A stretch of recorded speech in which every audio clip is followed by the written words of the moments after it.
All right, let's dive into a topic that honestly affects every single one of us, the teamwork paradox. We're going to explore why you can put a bunch of really smart people together and get, well, a mess. And more importantly, how the best companies on the planet actually engineer their teams for incredible success. Come on, you know the feeling. We've all been there. That one project where everyone's a genius, but you're all pulling in different directions, and somehow the final result is just, it's super frustrating, it's confusing, and it makes you wonder, what are we doing wrong? And that feeling, that mystery, is exactly what we're calling the teamwork paradox. It's this puzzle that plays out every single day in offices all around the world, from tiny startups to the biggest names out there. I mean, think about it for a second. Every leader, every CEO, they all sing the praises of teamwork. Every single job description you see says, must be a team player. We're told collaboration is the secret sauce for innovation. So, if we all know how important it is, why is it so darn hard to get right? Why do so many teams just fizzle out? Well, here's the answer, and it's really the core idea of this entire explainer. Great teams don't just magically appear when you put smart people in the same Zoom call. They're the product of intentional design, of deliberate choices, and frankly, some courageous leadership.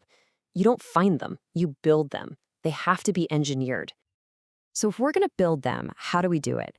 We need some blueprints, right? So let's look at two really powerful frameworks that help us break down what makes a great team tick.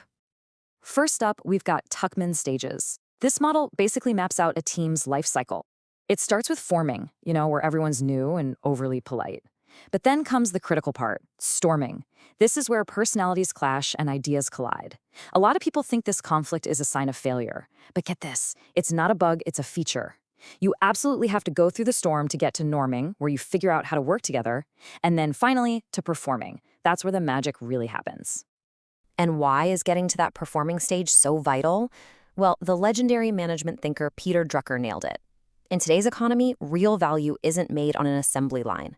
It's made by knowledge workers, programmers, designers, strategists, people like us, right?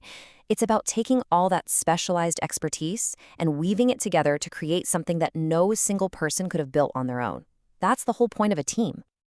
Now for our second model. This one from Patrick Lencioni shows us what happens when it all goes wrong. Think of it as a pyramid of failure, and it is a total cascade. It all starts at the very bottom with an absence of trust. If people don't feel safe being vulnerable, you get a fear of conflict. Nobody wants to disagree. That leads to a lack of commitment because no one really bought in. And if no one's committed, you get an avoidance of accountability. And what's at the top?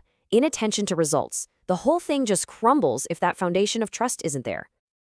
Okay, enough with the theory. Let's see how this stuff plays out in the real world with two companies you definitely know. We're going to put Shopify head-to-head with its massive global rival, Amazon. But hang on. First, we need to define one absolutely critical term: psychological safety. This is the bedrock of trust we were just talking about. It's that gut feeling that you can speak up, you can float a crazy idea, you can even admit you screwed up, and you won't get shot down or humiliated. It's basically the oxygen that innovation needs to breathe. Okay, and this is where you can see two totally different philosophies at work. Shopify basically engineers for trust. They pour energy into building psychological safety because they believe if you solve for the bottom of Lencioni's pyramid, trust and healthy conflict, the results at the top will naturally follow. Amazon? They do the opposite. They engineer for accountability.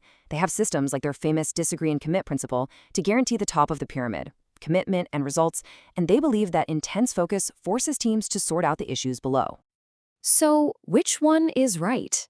Well, the fascinating answer is they both are. What they're doing is making different but very deliberate strategic trade-offs. Shopify chooses trust to get agility, but they might be a bit slower to get everyone aligned at first. Amazon chooses ruthless accountability to get results, but they might lose some of that personal vulnerability along the way. See? There isn't one perfect way to build a team. There are just smart, conscious choices about what you're optimizing for. So, what's the big lesson we can pull from all this?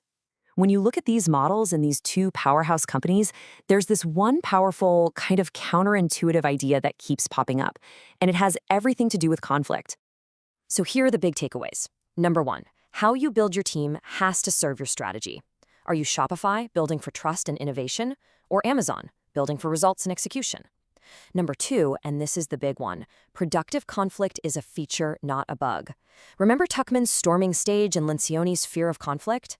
Avoiding debate is a death sentence for a team. And this leads to the final point.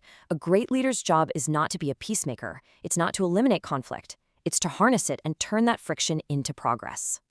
Now, learning how to harness conflict is absolutely crucial today, but it's about to become even more important. Because there's a huge shift happening right now that is going to completely change what teamwork even means. Look, as tools like generative AI get scarily good at doing tasks, at executing, the real value that we humans bring to the table is going to shift. It's going to move away from just doing the work, writing the code, and move towards defining the work, deciding which problem the code should solve in the first place. The winning teams of the future will be the ones who can collectively ask the best, most insightful questions.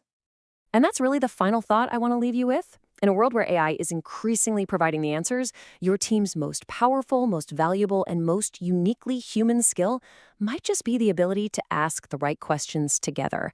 That's the future of teamwork. Thanks for tuning in.